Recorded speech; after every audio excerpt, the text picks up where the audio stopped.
Welcome to Face2Face. This is a show about change and what's next. It's a show that asks questions and peels back the layers of our average everyday experience and goes beyond scratching the surface. We interview people doing incredible things who are making a difference around the globe. Join me as we listen in and get one step closer to understanding that big ideas shared create collaboration. Collaboration can inspire community, and communities create social change. I'm David Peck, and this is Face2Face.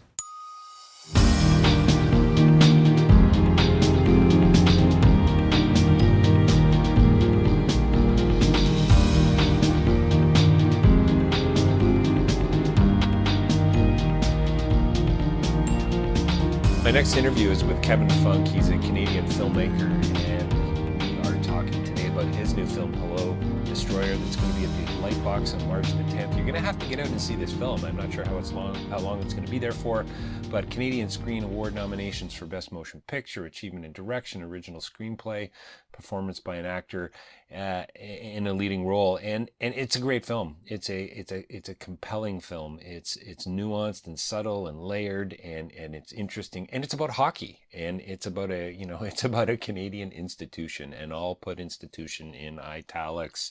I hope that's enough for you. Kevan and I talk about a little bit about everything. We talk about curious empathy and about ambiguity within intention, and we talk about systemic violence and relationships and loneliness and a whole lot of really meaningful things that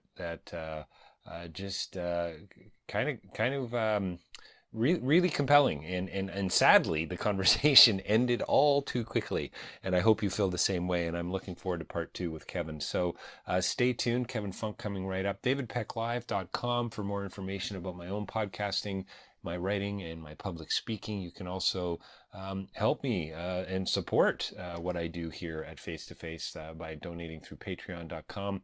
And don't forget rabble.ca for more information about other podcasting as well. Kevan Funk is coming right up as we talk about Hello, Destroyer, his new film opening at March 10th, 2017 at TIFF, the Bell Lightbox, coming up soon, and coming soon to a theater near you. Well, welcome to Face2Face. We're joined by a very special guest today who I actually missed at the Toronto Film Festival for a variety of reasons. I'm pretty sure he was just ignoring me.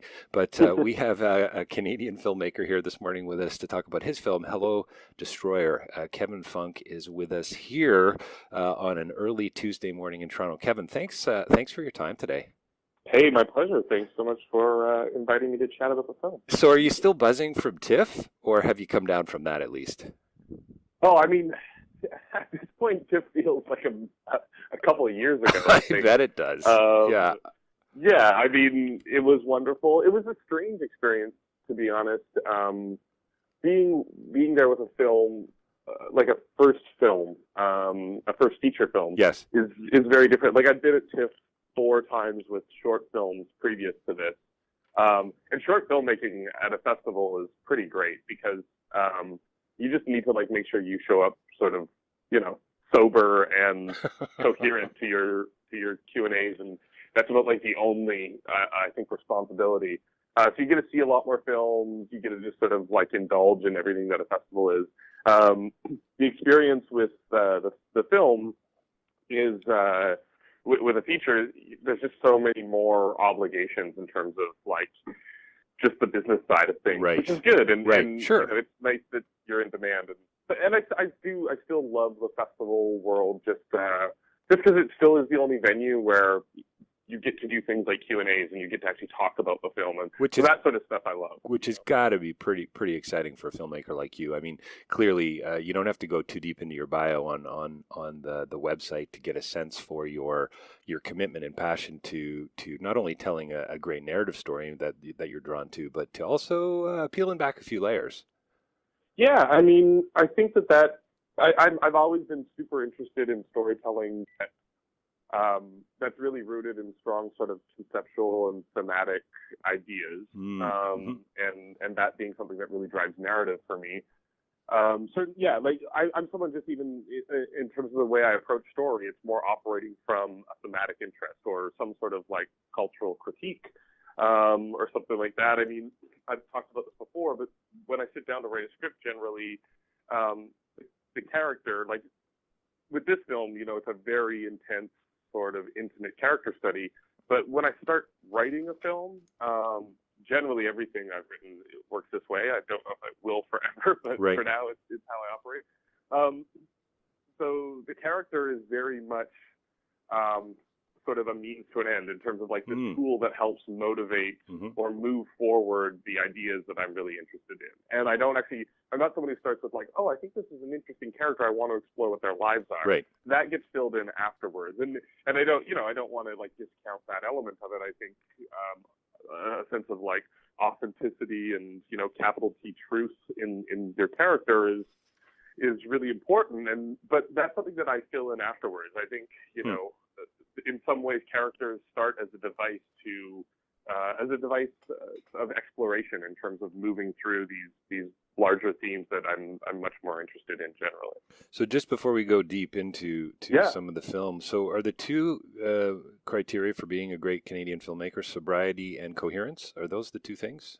I think that they're probably a baseline thing. That's right. They should be a baseline thing. Yeah. Yeah, or at least if you're gonna try to answer questions about the film you've just made, you've got to at least be sober and coherent. I think that's going to be the main takeaway from today's interview. So that's fantastic. I think that's more difficult than you'd think in the film festival world. Yeah, vices are around all the time. No doubt. Listen, this film is about everything else other than hockey. It seems to me. I mean, I think that is very true. I mean, so I made a quick list this morning, just as I sort of prep for our interview: abandonment, relationships, violence, responsibility, choice, friendship, loneliness, authenticity, trauma, loss, grief, and just mental health. The mental health umbrella is huge. Yeah.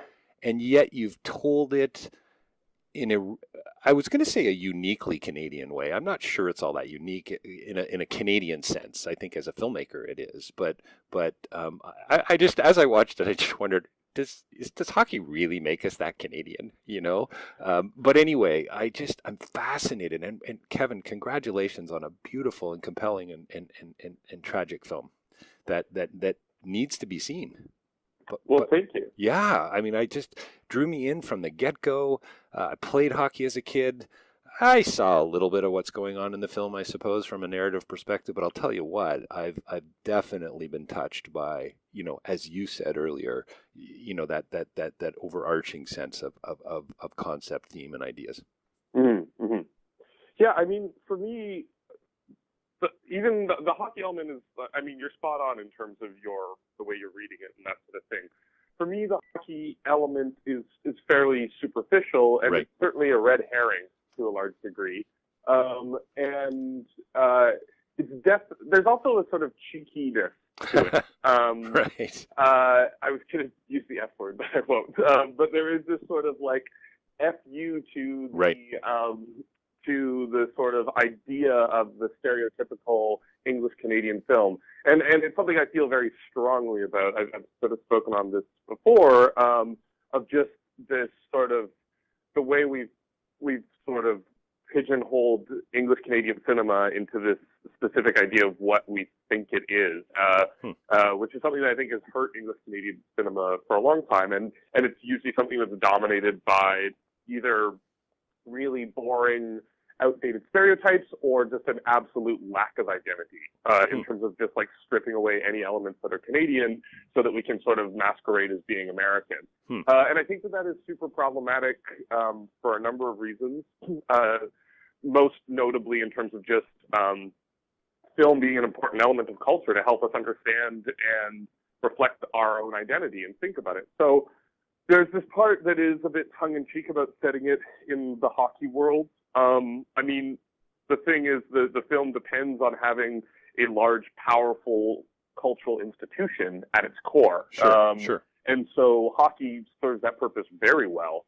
And there is a reality that, like, I grew up, not playing hockey at a high level, but, I've watched so much hockey. I played road hockey pretty much every day. Right. Yeah. So there is something that's very ingrained I played lots of other sports, a lot longer than I ever did hockey, but hockey still has this strange sort of like, just presence in like almost every element of our lives in this country, even if you're not interested at all. So I mean, if I was making this film in the U.S., that institution would probably be the military that I would set this in. Right. Right.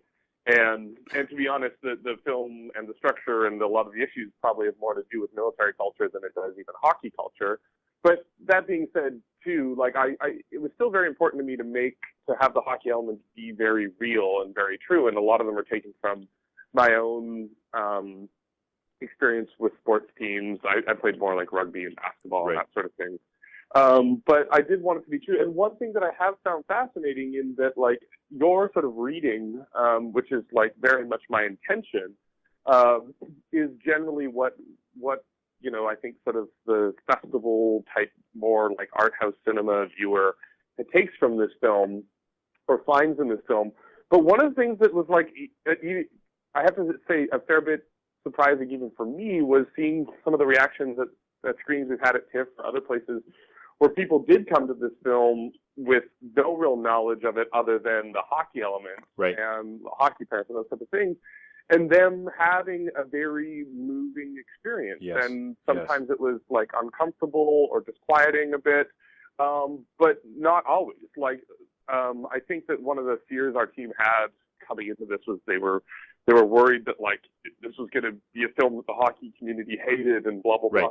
And I didn't ever really have that fear. I obviously knew there might be some negative pushback or press or whatever, but I think that would only come from people who didn't take a deep look at the film, because I don't think the film really, even in those hockey elements, is sort of commenting negatively on hockey, or say, it doesn't even really pass judgment on whether violence or fighting in hockey is good or bad. I wouldn't be very interested in spending 2 years of my life making a movie just on whether fighting is good or bad in hockey. It's more about institutional violence and systemic issues of violence and the people who were sacrificed up from that. And that obviously is something that, if your whole worldview is hockey and you're seeing this film that takes place in hockey, I think that you can really anchor into your own experience. Obviously, if you don't, and that isn't, I think that's when you sort of step out of. And Kevin, isn't the question too, where does, okay, so it's not necessarily, like you say, it's not necessarily about the fighting in hockey or the militaristic edge. You know, what does he say at one point? The coach, this is how warriors do it, right? In the beginning of the film, in the what do you call it, the locker room. The question too, to me, it seems to is where does this come from? I mean, isn't that the bigger question? How do we pass this on within our families, within our cultures, within our communities, and to others? How does it happen on the playground? You know, bullying and so on. When you're talking about systemic violence, there's a whole lot of other issues at play. Totally, yeah. And I think that, again, spot on in terms of like the interest that I have here. I mean, I'm someone who, like, firmly believes that, you know, 99.9% of violence is not something that is, or is something that is rooted in systemic and cultural conditions. You know, you have, again, I've mentioned this a couple times, but, like, you know, you do have those situations where you have some psychopath who walks into a school and shoots up a bunch of, like, kids. I think, yes, that is outside of the conversation we're having. That's mental illness and deep mental illness that I don't really know how much preventative things you can do. Those are like those strange aberrations that are really difficult to deal with. But I think most violence across the board comes from a place that, like I said, has larger conditions attached to it. And again, one thing that I'm really interested in is the sense of cultural culpability, that it's so easy for us to look at victim and, you know, and criminal in situations and really try to be as reductive as possible in terms of responsibility, because I think we love reductive justice because it's something that is very easy for us to comprehend and understand. And then we feel, you get the warm, fuzzy feeling of justice, right? Like a guilty verdict is, it feels like there's some sort of like empirical objective truth to that. And let's say, sure, maybe there is. Maybe this person did murder that person. But and that's not to, again, in all of this, I don't think you can discount individual moral responsibility and accountability. But I just think that if you are actually truly interested in solving problems around violence, most problems generally, you have to have that look into that gray zone that is really uncomfortable, because there aren't easy answers when we're talking about these broader conditions. Because because that's what makes it complicated and murky, and that's also what allows people to sort of obfuscate from their own responsibility, because you can sort of just pivot and sort of reposition a lot of these circumstances to be things that, you know, you're sort of imagining you're not really implicated in. And I think that is really problematic. I think I'm a huge believer in context, and I wish that we would I think I have a strong political interest as well. And it's one of those things I feel like if we could somehow really, really, and I was educated in this way strongly by a lot of great educators and also most predominantly by my parents, but I really think if there was a stronger emphasis on context and a curiosity around context, it would be so much easier to solve so many problems that we run into on a daily basis in the world. Wow, so many questions, but and this so connects to everything that I do. And curiosity around context, isn't that really about listening to others? Isn't that really about including and saying what really is? I need to hear your story before I can say, A or B. Totally, and I think that's something that I've started to think so much more about. I mean, there's two notes on that.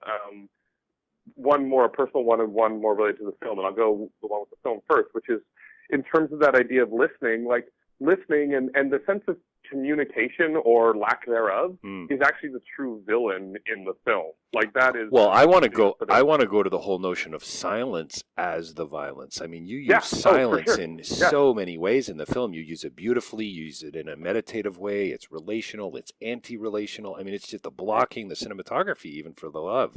It's brilliant. So yeah, we got to get to silence as violence, but go on context a little more. Yeah. Okay. Well, I'll hold that thought on the film for a second then and go to my own personal journey, I guess, a little bit more of being. There's something I've always thought about in terms of the work that I wanted to make. I mean, my parents were activists from a young age. I grew up in my parents' theater company, which did environmental activism through theater. So I was in that environment a lot. And, you know, and I'm somebody who I think has always had a certain degree of just curious empathy about me in terms of looking at the world around me. And it's like where I find the world most emotionally resonant and curious. But, you know, as I start to practice my art or start to sort of like hone my practice and, you know, what I wanted to do as a filmmaker, I was always coming back to films that are, you know, charged with some sort of like social critique, and this type of thing. But there's a sense, and this is definitely like an art school thing, but I think that, again, in terms of context, it's really important and really, really valuable to look at and question. Like, there is this sense that I'm speaking from a platform as like a white dude, you know, a white dude that's a part of like a colonial experience in this country that has very much shaped the position that I have and the privilege that I have. And I know like people can get so, this conversation can be so divisive as soon as you say that. Yeah, like I didn't grow up a rich white dude, you know, right? But I still know, like not by any stretch of the imagination, but I still know that like who I am has given me a certain amount of privilege, and I think that doesn't mean that you need to back off of being engaged in issues that aren't necessarily identifying issues for you, because being a white man in Canada, you probably bear some responsibility for any of those issues in a historical context. Yep. But I do think that there is something about like how you engage and a sense of author. So like, for example, in this film, I'm sure like I'll step out further and further, but like to me, when we're talking about this sense of violence, and we're talking about something that's super, super interested in Canadian identity and is about that very specifically, to have that film not in some way comment upon the colonial experience and the history of this country would be really problematic to me. But I also knew that wasn't the whole story of the film. So that's where like, to me, it was something that I really took a lot of time to think about and try and like question like what was the most effective way to talk about this. But I also thought it was super essential. And so that's why there's things like, you know, the branding of like the Warriors team, you know, which has like the tomahawk on it and the headdress that's used in the change room and these sort of elements. that like those sort of peripheral elements are really important as like this nod to talking about a history in this country and a violence of history in this country, which was like very deliberately chosen to be in the film, something that was like present but invisible at the same time. I thought of A History of Violence, Cronenberg's film. I was taken to Sling Blade. Do you remember Sling Blade? Billy Bob I Thorne's haven't film. seen Sling Blade in a long time. Well, like I was young when I saw it, even American Beauty, the violence of American Beauty, of the silence of American Beauty. You look closer. You got to go a little deeper. And I mean, this is what I find so brilliant about the way you use silence in the film. I mean, right from in your face, in the hotel room, the two, friends, small f probably, talking about a pretty central, important issue that comes full circle, at the end of the film, really, in truth. This guy's, life, his anxiety, he's laying it out. And his friend just doesn't have the resources to know how to connect, how to commiserate, how to empathize, how to I don't know, how to root it contextually. Is that fair, Kevin? Is that getting too intellectual about what you were trying? No, not at all. This is exactly on track. Yeah, I mean, and this is where we come. For me, I get so excited about it because I just the narrative story, but the undertones. I mean, this is kind of film that you can enjoy and watch and talk about. But I think people are going to be writing about this film. I think they were going to be writing about your filmmaking in years to come, Kevin. Seriously, I mean, this is you peeled back some pretty interesting, I think, and revealing existential cracks. I think you spent way too much time reading Heidegger at a younger age. That's what I think it has to do with. I'm not even that well read on Heidegger, so those are the happy accidents. You spent way too much time in Paris at those cafes smoking French cigarettes, man. That's what it was. Yeah. No, I guess it comes. I mean, it comes obviously from personal interest for sure, but it also comes from an interest in telling stories that I think is a much more interesting way, in my mind, to engage with a story for a viewer. Like I really do believe in this idea of handing a degree of agency back to the viewer, and I really do not have patience for the argument that audiences won't get things or won't understand things. It's like if you don't teach, if you're a teacher in a classroom and you don't sort of challenge your students to engage, I don't mean that in some like ridiculous, condescending sort of arrangement that I'm the teacher and the audience is students. I'm just trying to use it as an example of the idea that like if you don't give people something to engage with, then they're gonna be lazy about it. If you don't have a gym membership, you're probably not gonna go to the gym and work out.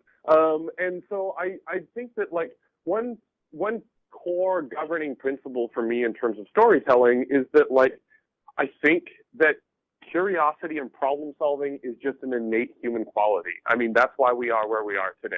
Like we want to understand things.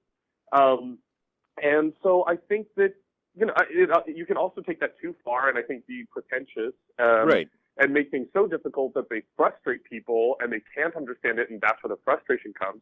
So like I'm a firm believer in like this idea of ambiguity with intention, where like you have a lot, like you give a lot of space to the viewer to sort of engage with the film and the subject matter and the content, but there's always like direct intention behind it, and I'm sure I would have filmmaker friends who sort of disagree with this and have very different ideas, but like I just know from my own experience, like I want to be challenged, but I also want to know that there's a means to an end, that I can access something, and that doesn't mean that there has to be a concrete answer I arrive at that is like the filmmaker's answer. There just has to be room for answers to be arrived at. That's part of the satisfaction, I think. What I love about what you've just said is that, and it's really clearly a core theme through the film and from your worldview, I suppose, is but just this notion of responsibility. The viewer has a responsibility as well that they bring to the theater or to the screen, to the story, and you're saying I'm going to trust them with that.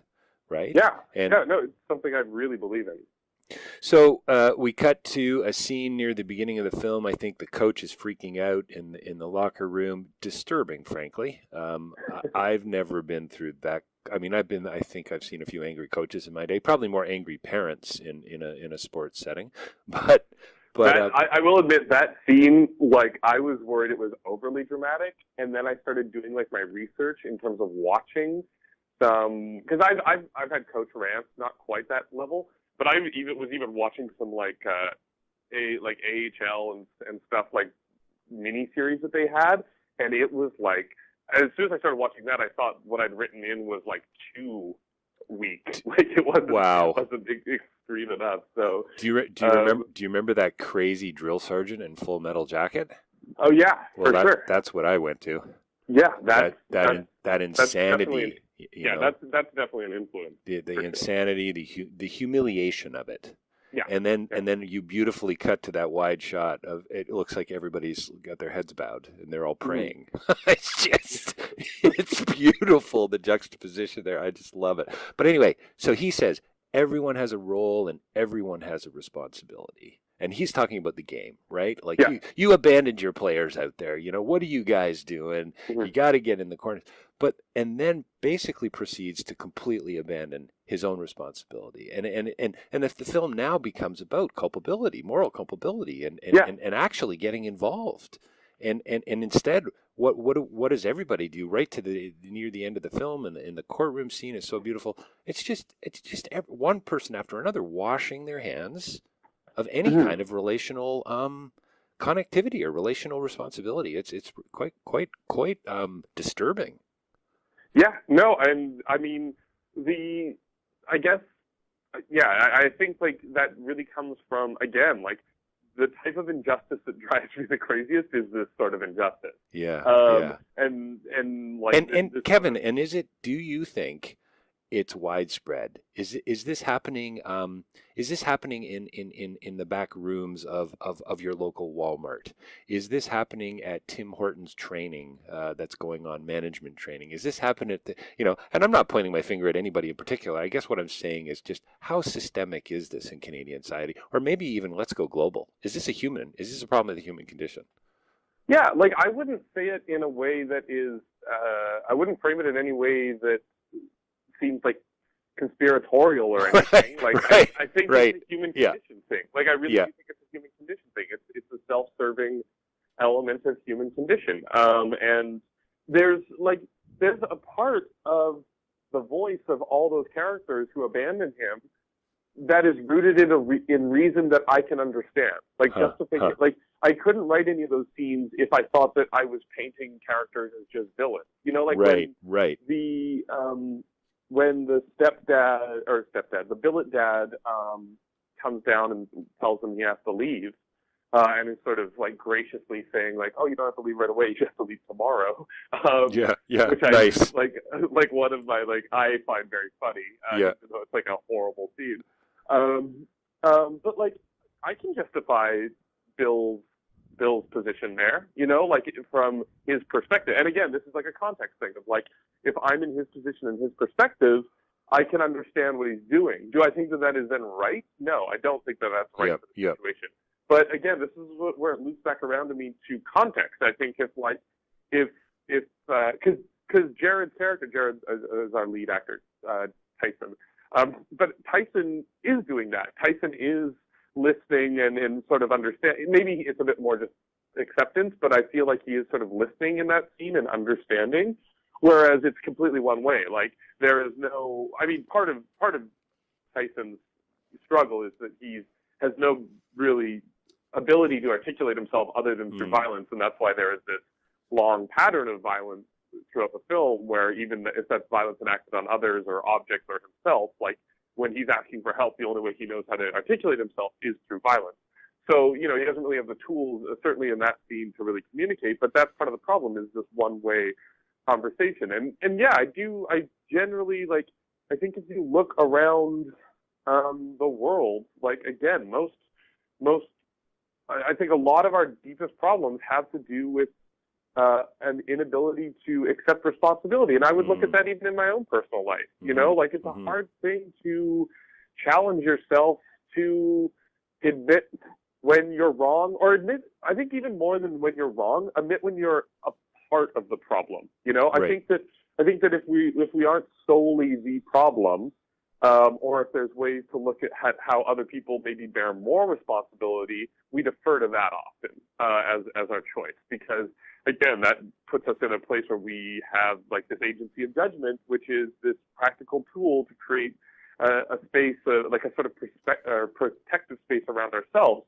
And again, this is where I think that it becomes something that is really suffocating in terms of any meaningful consideration of responsibility, of looking at how we solve these type of problems. So yeah, like, I mean, Is it fear? Is it fear of vulnerability? Is it I don't want to be found out. I don't want to be found out as a fraud, Kevin, so that you and I are together and I've got an opportunity to I don't know, how could I even phrase this? But I shirk my responsibility towards you in some way at our first meeting where we have coffee, we meet on the street, whatever. Is that because I'm just afraid of you finding me out as some kind of fraud? yeah, I don't know. I mean, this is probably like a great psychological question that like we should bring like a therapist in here too for like the hey, I know I could benefit from that. Yeah, exactly. I'm sure I could. See, the existentialists would say we're running from our freedom, right? The Yeah, existentialists, de Beauvoir or Nietzsche or any yeah, of these guys, they would say we're running from our freedom. We don't want to really know who we actually are, so therefore we avoid it through violence and sex and film and family and jobs, whatever it is. yeah, Right? We don't yeah, actually want to put it on the table. And I think that's what's so beautifully brilliant about your film is it really isn't about what we're watching. It's about everything else. totally, Right? Yeah. totally, yeah. And I think that I think when you're talking about like the more personal level of accountability, I think that there's so many different shades, and I think that Sure. is something that probably we all have our own fear, and I think that fear of responsibility is a real one. Like I think Yeah. that is No, I think probably you're right. a dominating one. I think the one that I feel more concrete and sort of having an opinion on is the fear of responsibility in a cultural context. You know what I mean? Because Yeah. it's like even people like, I would have less problem with like jackass CEOs of financial institutions making millions and millions and millions of dollars off of like scamming people, if that when they got busted, they also then had the gumption and guts to just serve like a real life sentence for what Right. they did. You know what I mean? Like, Right. if you're going to be that, like, that's just one example. But I mean, like, we are happy to take credit. I can say that even for myself, frankly. Right. I should probably use myself as an example. It's just like, it's very, we're always happy to take credit. You always Yeah. want to take credit. Responsibility is a much harder thing to take, and I think that is something that and I don't even. It's not even that thing where I just think everyone's like a complete coward and Right. we're all terrified. I honestly think a lot of it is just like this sort of natural movement that we do. Like this natural posturing of protecting ourselves. Like there's a real courage to responsibility, and I think that is a tough thing to reach. And don't you think, Kevin, that I mean, okay, absolutely shine the light in our own lives and our own families and communities and so on, but you don't have to look too far to see a lack of responsibility, say, for instance, in the political world. And you go, Yeah. wow, so willing to take credit, but really I mean, we don't need to talk about this right now, but doesn't good leadership, isn't it sort of synonymous with taking For sure. responsibility? Hey guys, that was my fault. I'm really sorry about that. I blew it.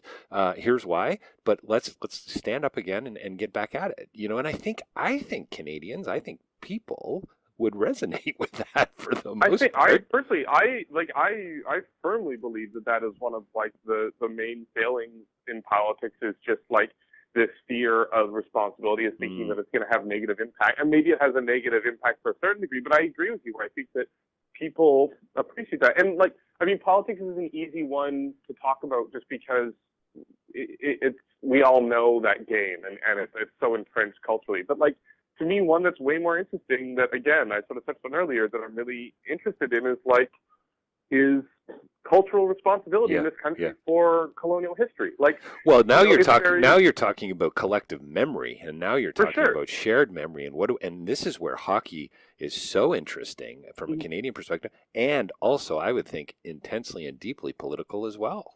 You know, so the connections are ridiculous, Kevan. I think you should be teaching it in a philosophy department somewhere in Stuttgart. That's what I think. Well, we'll see. We'll see a few years down the line. I don't have the stamina for filmmaking anymore. That's right.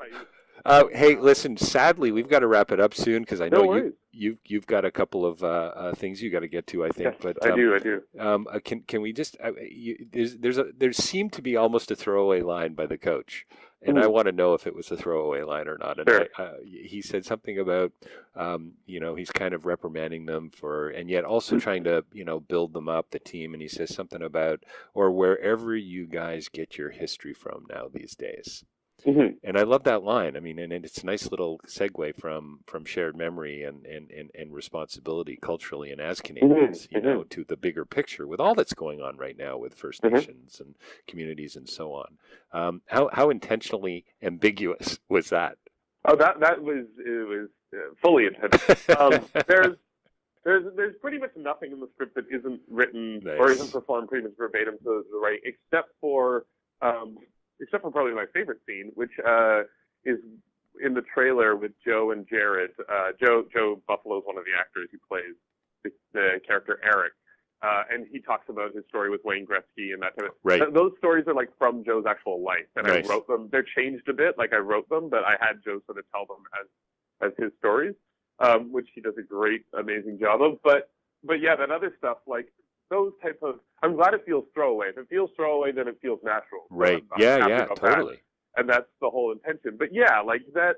I mean, to be honest, the coach's stuff is some of the most difficult stuff to write because coach speak is so dramatic. Yes. It's true. Heavy-handed, and I really am terrified of that type of dialogue generally. Right. But that's the way that is spoken. So it's like finding a balance of what feels truthful and honest, but also maintaining the reality of that type of conversation and dialogue.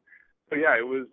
I'm glad you had that as a question because that's a line I really love, and it is you're spot on. It's like very important in the context of the film and what this film's about. Well, Kevan, I hope we can do part two. Honestly, anytime. Seriously, like there's so many things I want to go back to. I've highlighted in my notes, but capital T truth you mentioned right out of the gate. Holy mackerel, that's a whole interview in itself.